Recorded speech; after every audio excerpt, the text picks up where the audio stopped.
화해를 호소하고 결과를 기뻐하는 바울에 대해서 우리가 말씀을 나눕니다. 우리가 몇 주간 계속되는 것은 하나님께서 화목의 역사를 이루어 놓으셨다는 것입니다. 그렇기 때문에 먼저 하나님과 화목하고 그 다음에 사람들과 화목하라는 것입니다. 그래서 우리는 하나님께서 성령을 보내주셔서 하나님을 두려운 존재로 우리가 생각하는 것이 아니라 하나님을 아빠 아버지라고 부르짖는 사랑과 화목의 역사로 우리를 인도하신다는 것입니다. 그러면 하나님과 화목된 우리로서는 우리의 가정에서 우리의 이웃과 화목하고 우리 옆에 분을 보면서 성도님을 보니까 기쁩니다. 사람과 화목하라는 것입니다. 하나님한테는 기쁜데 옆에 사람은 우리 얘기하는 건 아니고 옆에 사람을 보니까 마음이 상하고 스트레스가 오른다. 요즘에 그 휴대폰을 사면 이 무슨 전자시계를 이렇게 준다고 해서 어제 우리가 지역총회 회의를 했는데 새로 그 휴대폰을 사고 이 시계를 차고 왔더라고요. 그런데 거기에는 온갖 것이 다 있어요. 뭐 혈압도 재고 그리고 스트레스 지수도 있고 그러면서 스트레스 지수를 자기가 한번 이렇게 보더니 보여줍니다. 그런데 스트레스 지수가 빨갛게 나왔어요. 그래가지고 아니 왜 이렇게 스트레스가 많습니까? 그러면서 아마 옆에 앉은 분들 때문에 스트레스를 받는지 모르니까 누구 때문에 받는지 한번 살펴보라고 제가 그와 같이 얘기를 했습니다만, 사람으로서 스트레스를 받고 마음이 언짢아지면 그게 큰 문제죠. 왜냐하면 하나님은 항상 우리와 함께 계시지만 우리가 잘 안 보이고 우리 눈에 보이는 것은 우리의 가족과 이웃뿐입니다. 그러므로 이웃과의 그런 화목이 중요한 것입니다. 그런데 우리가 이웃과 화목할 때 중요한 것이 있어요. 우리가 무조건 화목하는 것이 아니라 올바르게 서로 간에 마음을 합하여 화목하는 것입니다. 왜냐하면 하나님과 우리가 화목할 때에도 하나님께서는 거룩하신 분이고 주님께서 내가 거룩하니 너희도 거룩하라고 하신 말씀처럼 우리가 하나님과 계속 화목하기 위해서는 우리가 정말로 거룩한 길로 올라가야 된다는 것입니다. 그래서 우리 7장 1절에서 지난 시간에 봤는데 7장 1절의 말씀을 제가 다시 공동번역으로 고린도후서 7장 1절을 읽어드립니다. 그러므로 사랑하는 여러분, 우리는 이런 약속을 받았으니, 하나님이 우리 아버지가 되시고 우리가 그의 자녀가 되는 약속을 받았으니 우리의 몸과 심령을 조금도 더럽히지 말고 깨끗하게 지켜서 하나님을 두려워하는 생활을 하며 온전히 거룩한 사람이 됩시다. 우리가 하나님과 계속 화목할 수 있는 길은 우리가 거룩하게 되는 거예요. 우리는 이전에 죄악으로 말미암아 거룩하게 되지 못했다는 것입니다. 그러므로 하나님과 우리가 원수되었는데 이 원수된 관계로 말미암아 우리 인생에 다가온 것은 곤고와 슬픔과 질병과 죽음뿐입니다. 그런데 예수님께서 오셔서 이 원수된 관계, 가장 근본되는 죄악을 없애버렸으므로 하나님과 우리가 화목하게 되었다는 것입니다.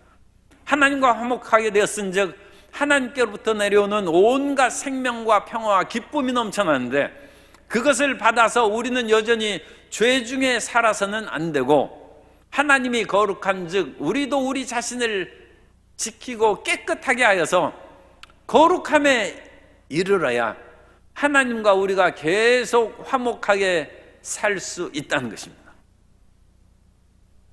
그런데 이제 두 번째 또 문제가 있어요.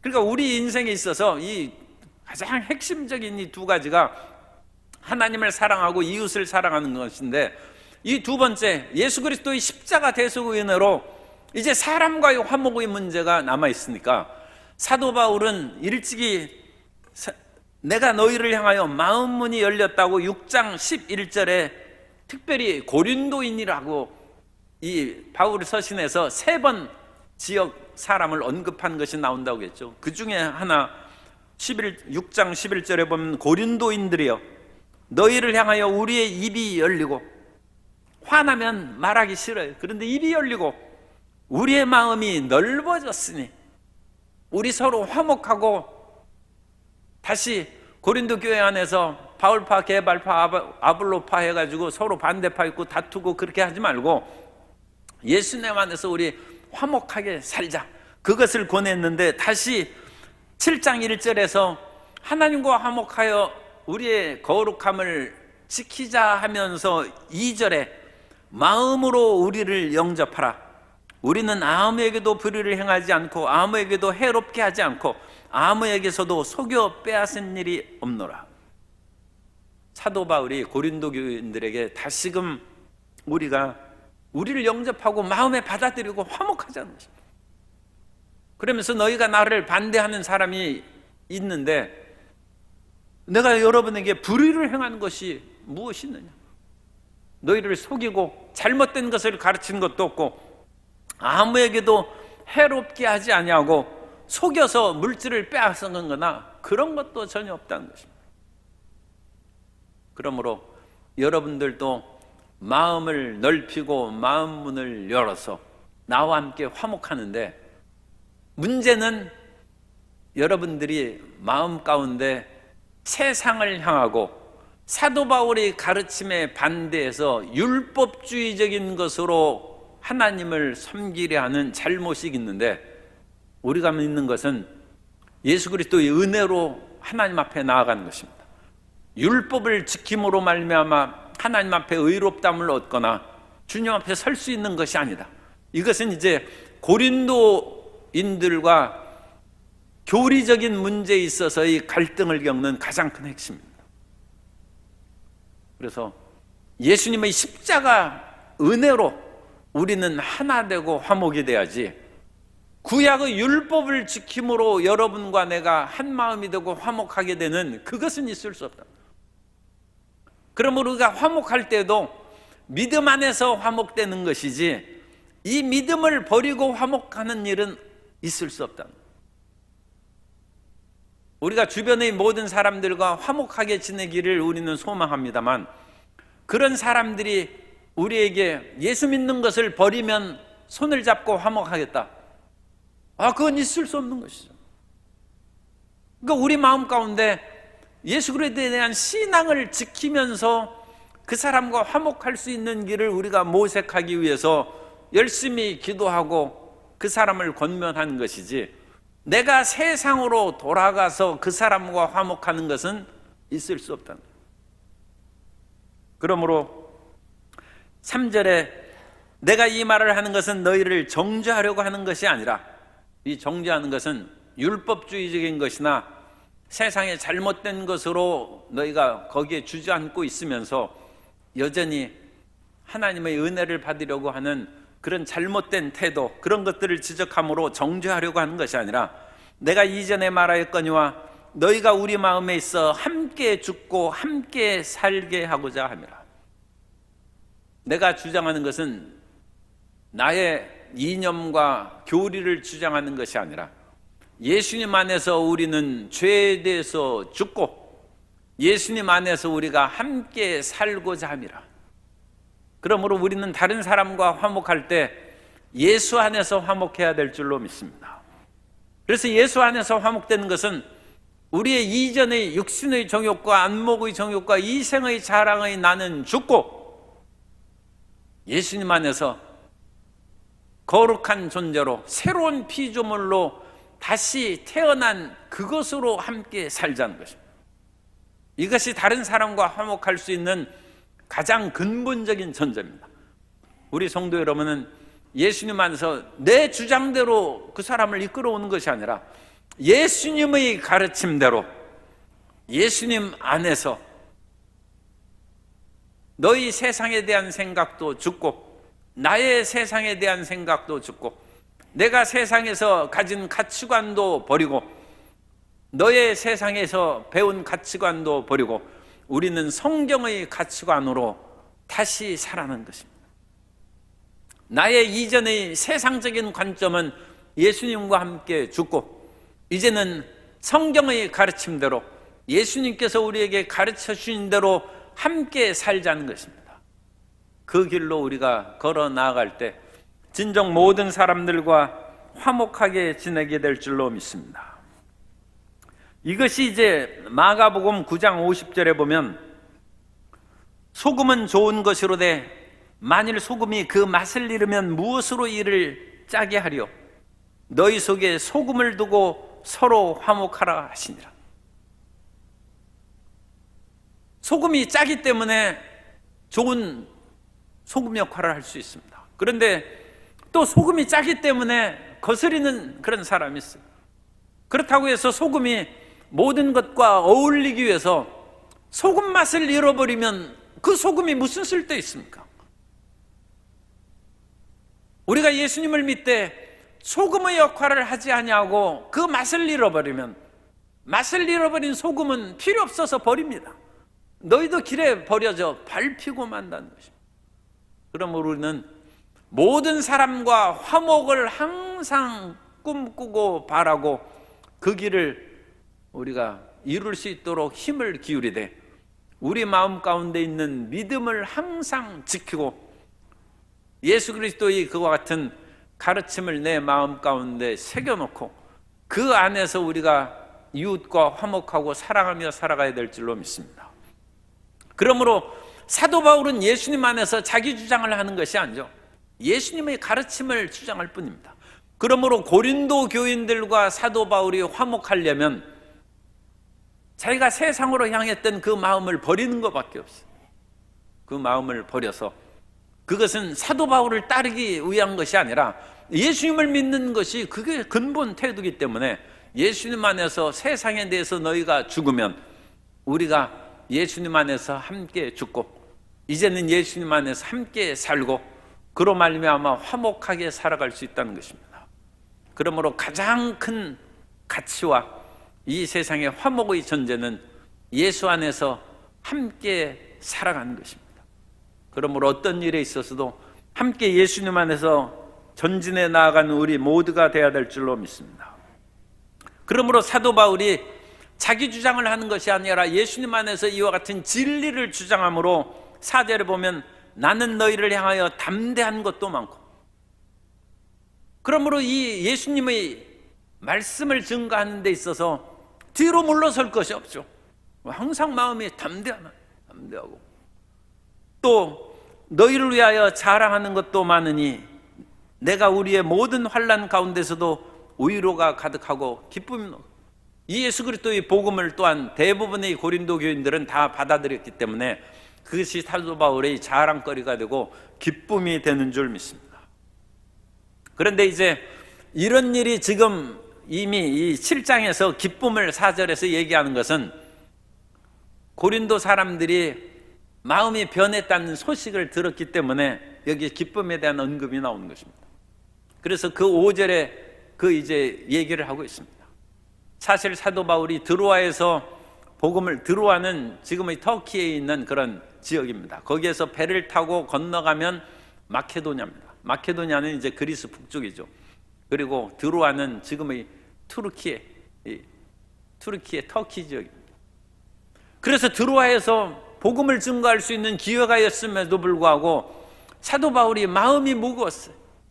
마음에 근심이 가득했기 때문에 제대로 복음을 증거하지 못하고 빨리 마케도냐로 건너가서 왜 건너갔느냐?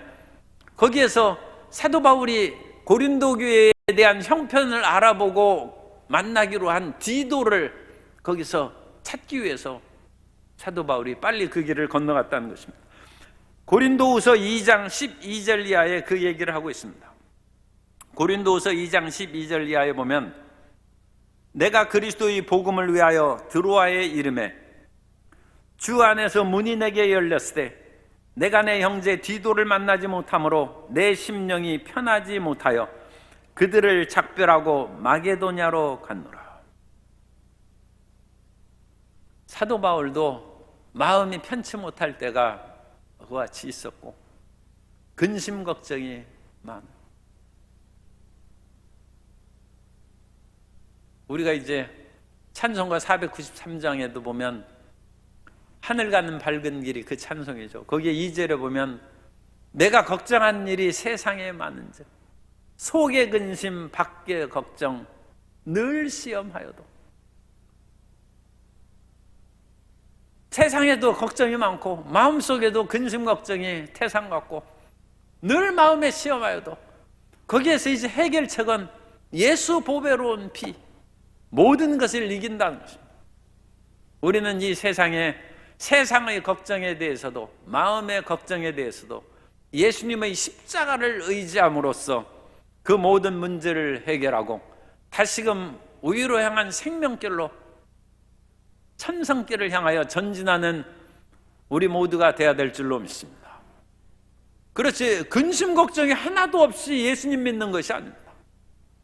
끊임없이 나라와 민족을 위해서 이 여러 가지 걱정들이 많아요.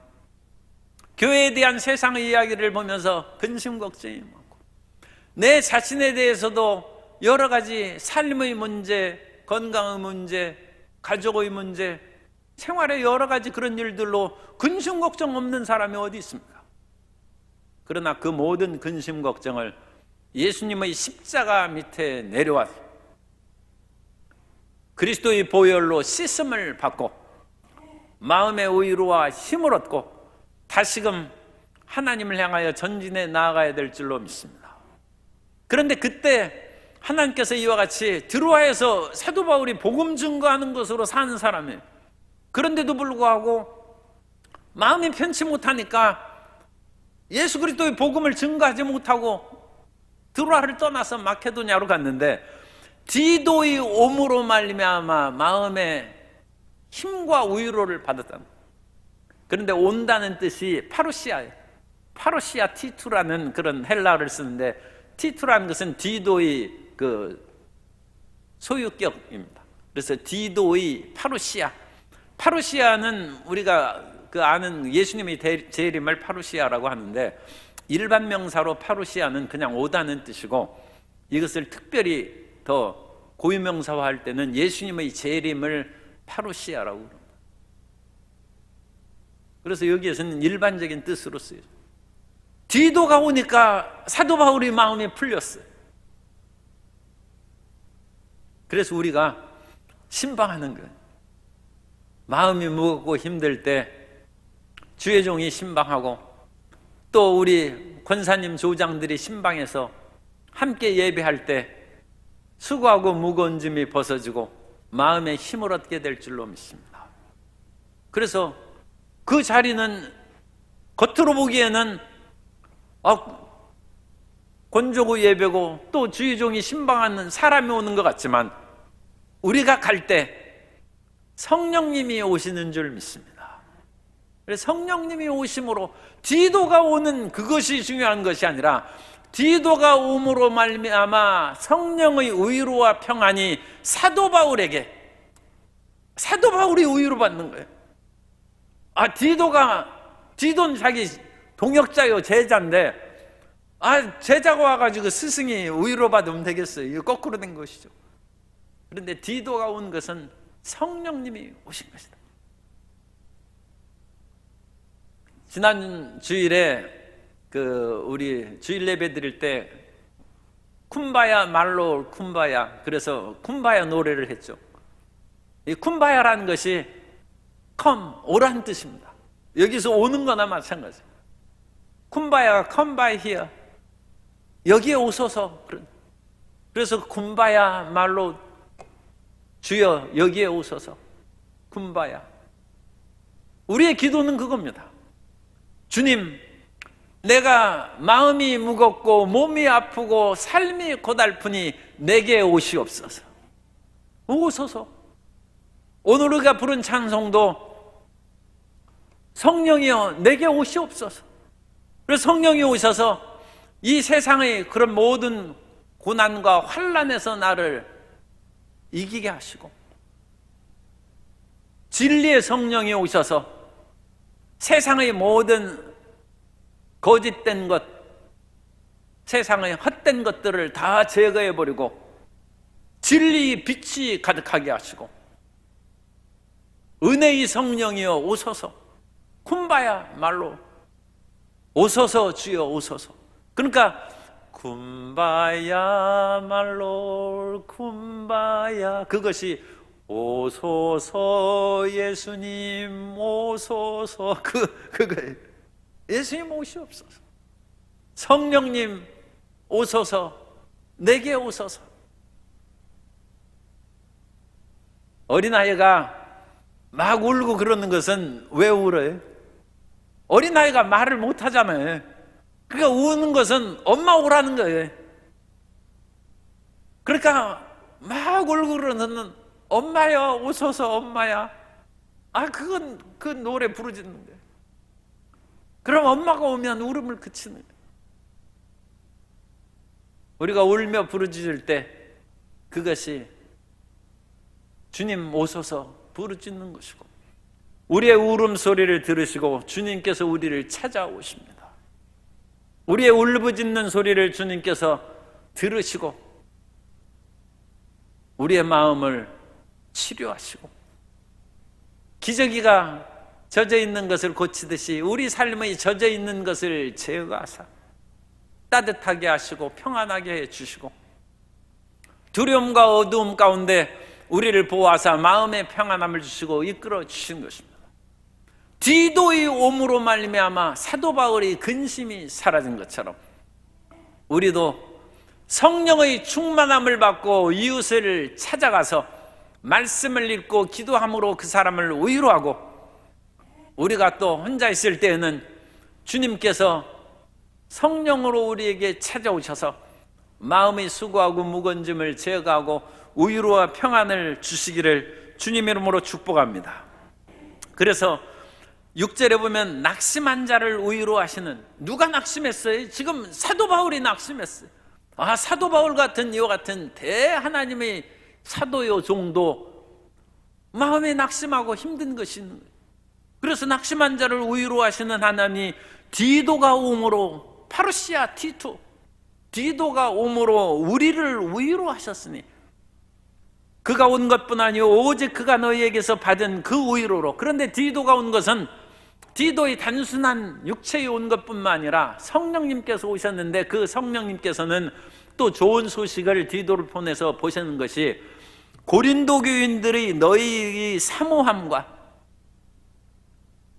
우리가 세상에서 듣기를 원하는 것은 아무개가 당신을 사모한다는 거예요. 너희가 고린도 교인들이 사도 바울을 사모한다는 거예요. 아니, 고린도에 여러 파당과 다른 반대자들이 많이 있어가지고 사도 바울이 마음이 무거운데, 고린도 교인들이 사도 바울을 사모한다. 자기가 교회를 개척해서 세웠는데 거기에서 다른 반대파들이 다가오고 유대의 율법주의자들이 다가와서 자기가 한 일을 다 뒤집어 버리는데 사실 그렇지 않다. 그런 일이 잠시 있었을지 몰라도 고린도 교인들이 이제는 그 모든 것들을 벗어버리고 사도 바울을 사모한다. 사도 바울이 낙심이 풀리고 마음이 회복되는 거예요. 그리고 애통한 것은 그들이 잠시 동안, 사도 바울이 눈물로 쓰는 편지가 오늘날 전해지지 않는데, 사도 바울이 다른 파들이 들어와가지고 교회를 어지럽게 한다는 말을 듣고 찾아갔는데, 사도 바울이 거기에서 푸대접 받고 쫓겨났던 일이 있어요. 마음이 얼마나 사도 바울이 상처를 받았겠어요. 그런데 사도 바울이 그래가지고 거기에서 계속 싸우다가는 교회가 시끄러워질 것 같으니까 사도 바울이 일단 자리를 피했어요. 그런데 마음이 얼마나 무겁고 아프겠습니까? 그런데 고린도 교인들이 그 일을 생각하니까 마음이 애통한 거예요. 그래서 그 애통함에 너희의 사모함과 너희의 애통함, 우리가 제정신이 아니었나 봐라. 어찌 우리가 우리를 사랑하고 목숨을 바쳐서 복음을 증거한 사도 바울을 그와 같이 푸대접했는지 생각해 보니까 마음이 한없이 자기들이 슬프고 괴로운 거예요. 그래서 그 애통하는 소식을 디도가 전해줍니다. 나를 위하여 열심 있는 것을 우리에게 보고, 그러면서 나를 위하여 열심히 사도 바울을 지지한다는 거예요. 이건 정치가들이 좋아하는 건데, 정치가들도 국민들의 지지를 먹고 사는 것이죠. 연예인들도 자기 팬들의 지지하는 것을 먹고 사는 것이고, 주의종도 성도들의 지지를 먹고 사는 것입니다. 사도 바울이 너희의 열심 있는 이 지지하는 것을 우리에게 보고함으로 나를 더욱 기쁘게 하였느니라. 그래서 사도 바울이 낙심한 마음이 풀렸어. 우리 주변에 힘들고 어려운 사람이 있으면 그 사람을 기도 많이 하고, 또 기도만 많이 하는 것이 그게 중요한 것이 아니라 찾아가라는 말씀. 찾아가서 거의 파루시아예요. 당신이 오므로 내 마음에 기쁨을 얻고 위로함을 얻고. 어떤 시인이 시를 썼어요. 이제 곧 벌써 찬바람이 불어오니까 낙엽을 얘기하는데, 제가 낙엽을 얘기하겠습니다. 그 사람이 벤치에 그냥 쓸쓸히 앉아 있어요. 아무도 없는 그 쓸쓸한 벤치에 앉아 있는데, 누가 옆에 살포시 앉아 있는 거야. 그래서 파다닥 놀라가지고 고개를 땅에 숙이고 있던 눈을 떠서 보니까 낙엽 하나가 살포시 옆에 앉았어요. 마음의 위로가 된다. 아무도 없는 이곳에 너무 저 사람이 보니까 외롭고 쓸쓸해 보여서 나무가 잎사귀 하나 떨어뜨려서 살포시 그 옆에 앉아주는 거예요. 그것이 사랑과 관심입니다. 오늘 우리가 그런 관심과 사랑의 마음을 가지면 그때 성령께서 그 마음에 힘을 주시고 위로를 주시고, 더 이제 좋은 것은 문제를 해결할 수 있는 이런 실질적인 고린도 교인들이 사도 바울을 사모하고 이전에 잘못된 대로 빠지고 그 올바른 얘기하는 것을 비난해서 사도 바울이 그냥 푸대접 받고 쫓겨난 것을 이제 그제서야 자기들이 철들어서 깨닫고 애통하는 그 얘기를 듣고, 또 나를 위하여 열심히 있는, 이제 사도 바울을 전폭적으로 지지한다는 그 말을 듣니까 사도 바울이 그냥 낙심했던 마음이 싹 사라지고 기쁨이 넘치는, 이것이 사람과 화목하게 사는 길입니다. 우리는 하나님과 화목하고 사람과 화목하게 살아갑니다. 그래서 그 사람의 입장을 생각해요. 항상 상한 갈대를 꺾지 아니하고 꺼져가는 심지를 꺼지 않는 마음으로 우리가 살아가면 긍휼을 베풀어 남을 긍휼히 여긴 자는 긍휼히 여기심을 받을 것이요, 그럼 하나님이 우리를 긍휼히 여기신다. 다른 사람에게 냉정하고 그야말로 찬바람이 쌩쌩 나면 하나님이 차마 그러시지는 않겠지만 하나님이 다정하게 안 오시고 찬바람 휙 하면서 지나가실 수도 있어요. 긍휼이 없는 사람에게는 긍휼이 없는 심판이 있다고 했습니다. 따뜻하고 평안하게 살아가는 우리 모든 성도님들이 되고 우리 성도님들의 가족이 되시기를 바랍니다. 그러므로 이제 8절 9절은 그러므로 내가 편지로 너희를 근심하게 한 것을 후회하였으나 지금은 후회하지 아니하면 그 편지가 너희로 잠시만 근심하게 한 줄을 알미라. 잘못한 것은 지적을 해야죠. 이게 잘못한 것을 지적함으로 말미암아 둘 사이가 더 어색해질 수는 있어요. 그러나 하나님이 우리 죄를 용서하시고 우리를 받아들이신 것은 무조건 죄책과 정죄의식에서 그냥 벗어나서 다시 세상대로 살라고 그런 예수님의 은혜를 주신 것이 아니라 그것을 벗어버리고 이제 거룩함으로 나아오라고 우리를 용서하시고 하나님과 우리를 화목하게 하신 줄 믿습니다. 우리 주님께서 우리에게 이 은혜를 주심으로 우리를 화목하게 거룩함으로 이끌어간다는 거예요. 따라서 당연히 사람들 사이에 있어도 소금을 두고 화목해야 되는데, 이 소금을 두고 화목하는 것은 무엇입니까?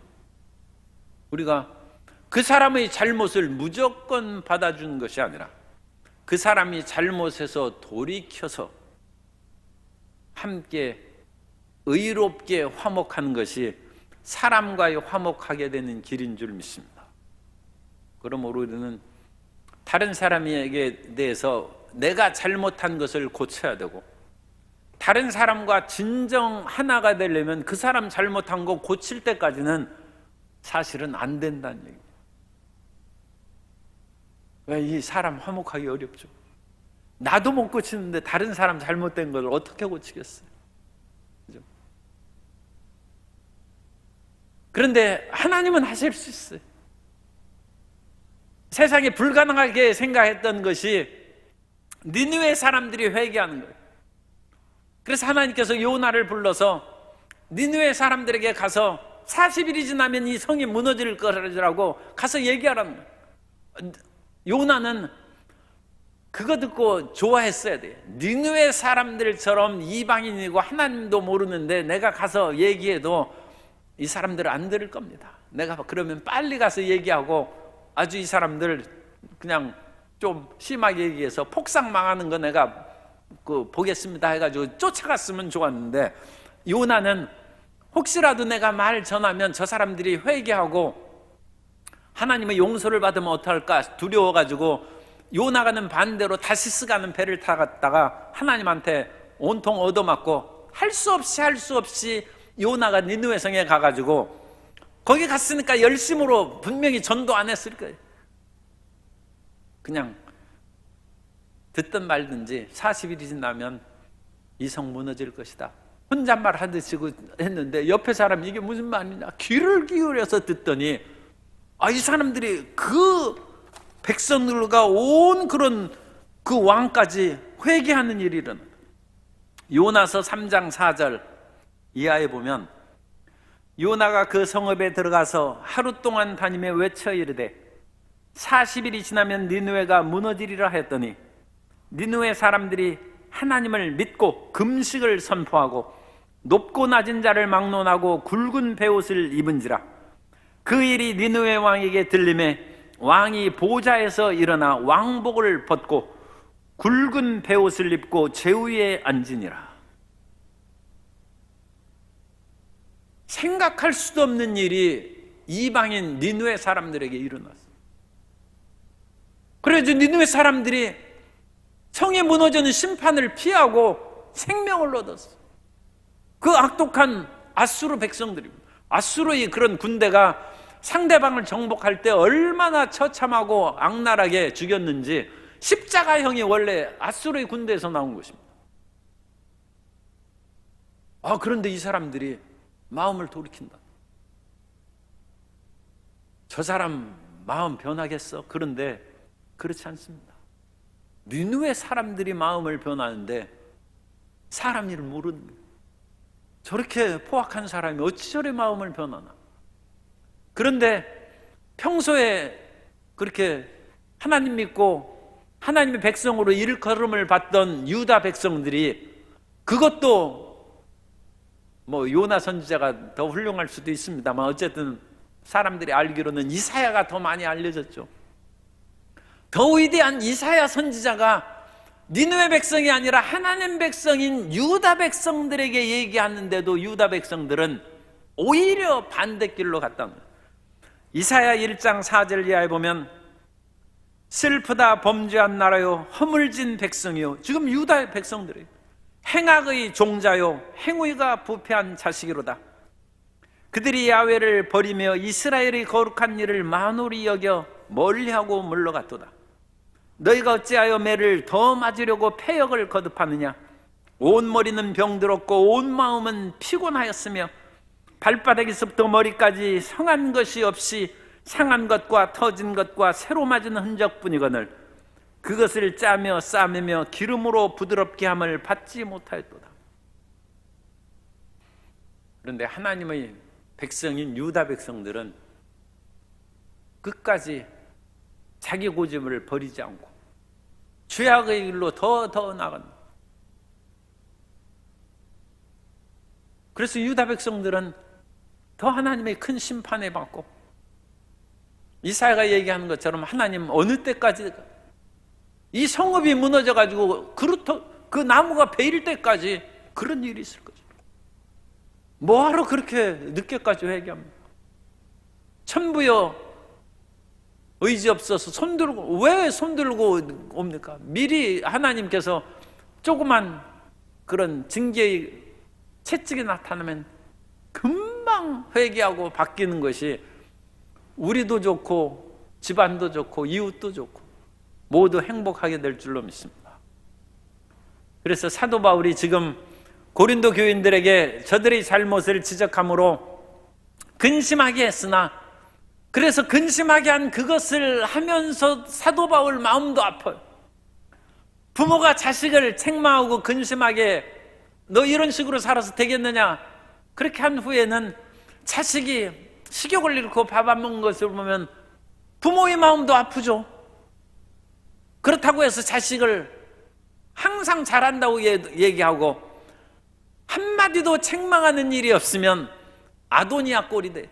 다윗이 아도니아가 어찌나 지혜롭고 똑똑한지 한마디도 왜 이리 했느냐 섭섭한 말이 한 적이 없어요. 그 아도니아가 하나님의 뜻을 어기고 반역함으로 결국 솔로몬에게서 죽고 막.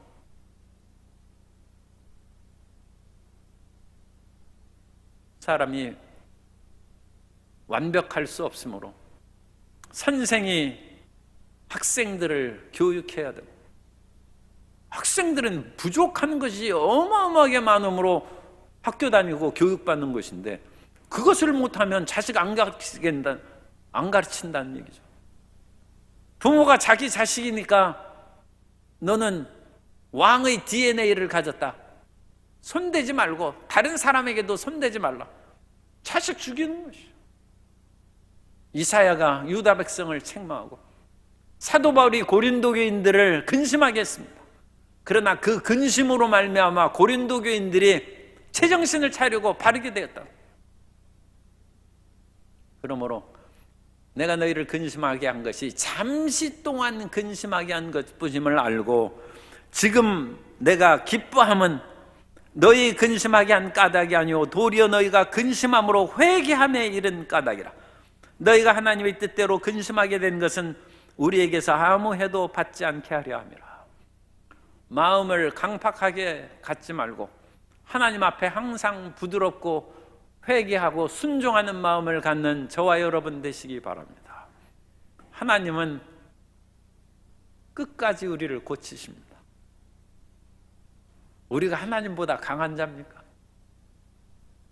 하나님은 지극히 선하신 뜻을 가지고 우리를 대하시는데 하나님이 그 뜻을 바꾸시겠습니까? 그렇지 않습니다. 우리가 바꿔야 됩니다. 따라서 하세요. 하나님의 뜻은 못 바꿉니다. 내 뜻을 바꿔야 합니다. 우리 옆에 분에게 하나님의 뜻에 순종합시다. 그래서 사도 바울이 고린도 교인들과 화목할 수 있는 길이 지금 이제 열렸어요. 그 열린 것은 사도 바울이 입이 열려서 말을 하고 마음이 넓어진 그것으로 충분하지 않습니다. 사도 바울의 마음 문이 활짝 열린 것처럼 고린도 교인들은 자기의 잘못을 던져버리고 회개하고 사도 바울을 맞아 들임으로써 진정한 화목이 이루어진 줄로 믿습니다. 그러한 진정한 화목이 우리 성도님의 가정과 이웃과 또 교회 안에서 충만히 이루어져서 기쁨이 넘치는 성도 여러분 되시기를 예수님의 이름으로 축원합니다.